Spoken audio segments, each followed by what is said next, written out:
Mustapha Z1 TV, duniyar nishadi.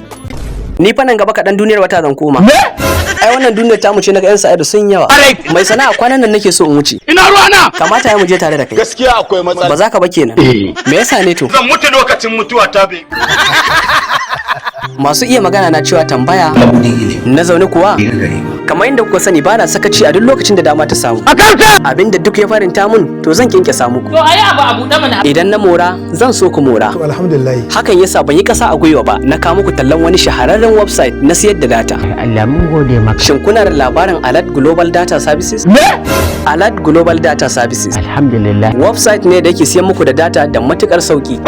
Kar ku yi kasa a gwiwa, ku shiga Play Store ku yi searching wannan application din sosai kuwa. Ku yi downloading dinsa domin sayan data cikin sauki da rahusa.